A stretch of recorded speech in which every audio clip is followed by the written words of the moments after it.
Assalamualaikum warahmatullahi wabarakatuh. Bagaimana kabar teman-teman hari ini?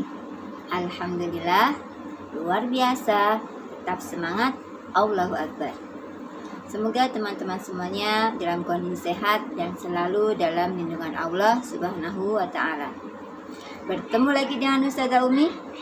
Hari ini kita akan belajar tentang surat Al-Ikhlas dan apa yang terkandung di dalam surat Al-Ikhlas.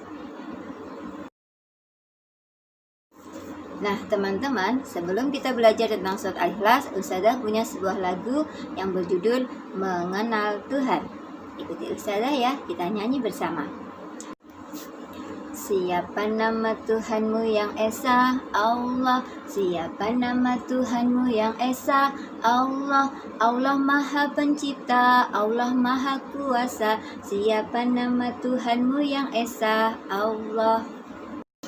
Pada siapa kamu meminta? Allah. Pada siapa kamu berdoa? Allah. Allah tempat memohon, Allah tempat bergantung, hanya pada Allah kita meminta. Siapakah Tuhanmu yang Esa? Allah. Siapakah Tuhanmu yang Esa? Allah. Tuhan yang tak beranak dan tak diperanakan, tiada yang setara dengan Dia, tiada yang setara dengan Dia. Teman-teman semuanya, surat Al-Ikhlas terdiri dari 4 ayat. Kita baca dulu ya surat Al-Ikhlasnya. Kita awali dengan membaca ta'awud dan basmalah. A'udzu billahi minasyaitonir rajim.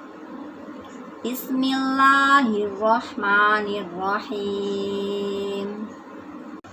Qul huwallahu ahad, Allahus samad, lam yalid walam yulad, walam yakul lahu kufuwan ahad. Nah teman-teman, demikianlah bunyi surat Al-Ikhlas. Surat Al-Ikhlas diturunkan berdasarkan riwayat bahwasanya dari Ubay bin Ka'ab. Ia meriwayatkan bahwa keempat ayat ini diturunkan berkenaan dengan kaum musyrik yang suatu ketika bertanya kepada Nabi Muhammad SAW. Mereka bertanya, "Wahai Muhammad, jelaskan kepada kami tentang silsilah Tuhanmu." Kemudian Rasulullah SAW menjawab pertanyaan kaum Quraisy itu berdasarkan ayat yang turun kepada beliau, yaitu turunnya surat Al-Ikhlas. Ayat pertama surat Al-Ikhlas berbunyi, Bismillahirrahmanirrahim. Qul huwallahu ahad.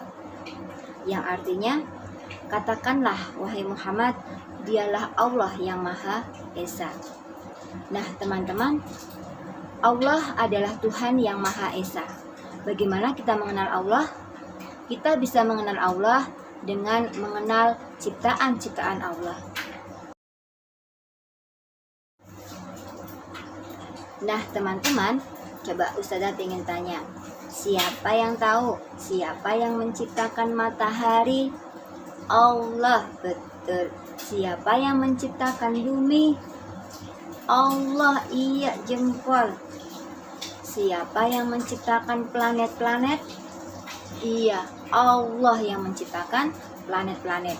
Dan di alam semesta ini semuanya adalah ciptaan Allah.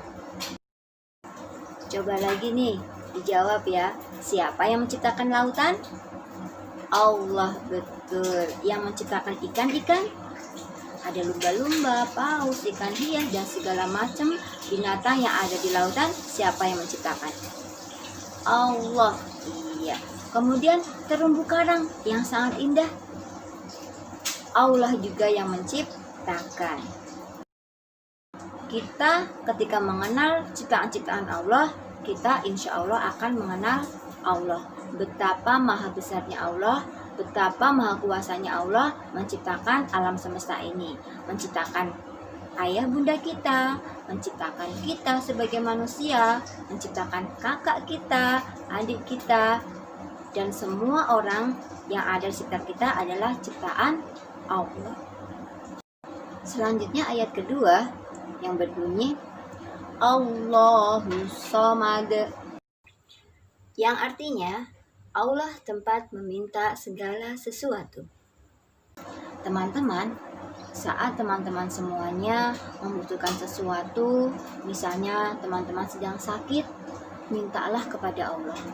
Ya Allah, berikanlah kesembuhan dan kesehatan untukku ya Allah. Ataupun saat kita sedang belajar, kita juga meminta kepada Allah dengan berdoa. Ya Allah, jadikan aku anak yang pintar, anak yang solih, yang solihah, dan mudahkanlah aku untuk memahaminya ya Allah.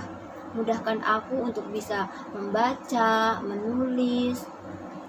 Apa yang teman-teman minta, insya Allah dikabulkan oleh Allah. Rasulullah sudah mengajarkan kepada kita untuk senantiasa berdoa kepada Allah. Berdoa sama artinya dengan meminta kepada Allah. Nah, teman-teman, dalam setiap langkah perbuatan kita pasti ada doanya. Selanjutnya, ayat ketiga dari surat Al-Ikhlas. Lam yalid wa lam yulad, yang artinya Allah tidak beranak dan tidak pula diperanakkan. Ayat keempat, walam yakul lahu kufuwan ahad, yang artinya dan tidak ada sesuatu yang setara dengan dia. Nah, teman-teman, alhamdulillah kita sudah belajar tentang surat Al-Ikhlas dan artinya. Ustazah pesan teman-teman agar senantiasa berdoa meminta hanya kepada Allah. Dalam melakukan sesuatu, paling tidak kita mengawali dengan membaca Bismillahirrahmanirrahim dan mengakhirinya dengan Alhamdulillahirabbil alamin. Itu juga termasuk berdoa. Nah, teman-teman, semoga kita senantiasa diberikan kesehatan oleh Allah, kita diberikan perlindungan oleh Allah, dan jangan lupa senantiasa sholat 5 waktu, rajin mengaji, dan jangan lupa terus berdoa meminta kepada Allah Subhanahu wa Ta'ala. Sekian dari Ustazah Umi. Wassalamualaikum warahmatullahi wabarakatuh.